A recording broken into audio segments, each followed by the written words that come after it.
All right, sorry about that. So this next one is going to be specifically for the index cards. Some of you might be more of a visual learner, and so you might like to have something you can physically manipulate and move around. That is what this next type of organizational tool is. So let me get to my screen share here.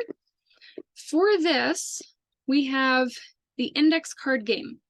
Now you can either use a computer template like this, or you can use actual index cards and you can fill in the exact same information.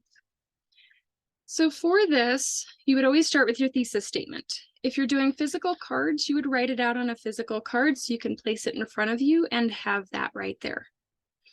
And then, based on whatever it is you're researching, you would go ahead and find a quote that you really like, maybe a piece of data that you can paraphrase, or a large concept that you could summarize and put into your paper. Here, this is for specifically a appreciation of literature class. So we have Brave New World Revisited with beginning theory and introduction to literary and cultural theory, and the barcode tattoo.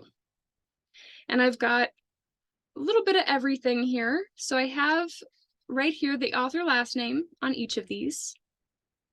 I have the page number I found the information on.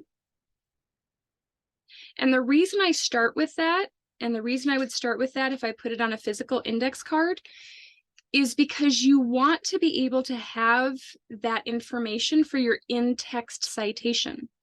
For MLA, what do you always need for an in-text citation? Author last name, page number. If you're in a class that requires APA, what do you need? Author last name, publication year, page number. So these are just tools to help you so you're not having to dig through sources, because this is easier to find than one tiny little quote in a book this size.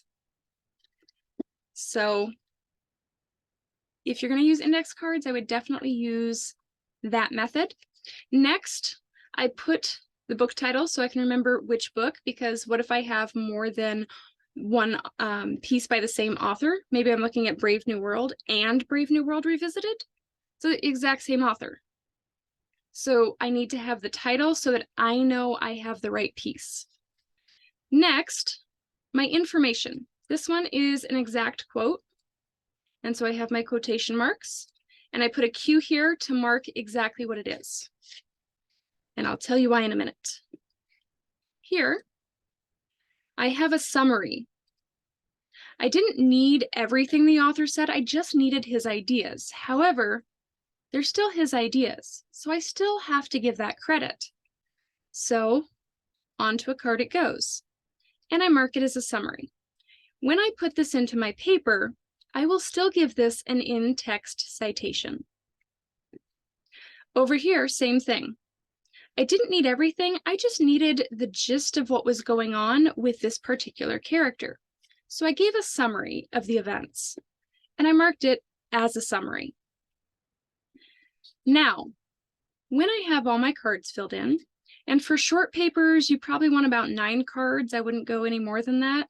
For longer paper, you might have up to 15 to 25, depending on how long the paper is.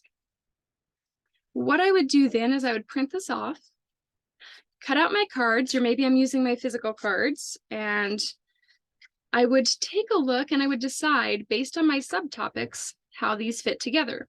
And I have a completely different lecture that will show you how that works. It won't have the information on it like that. It will look like this, but it'll show you how you can play around with these cards.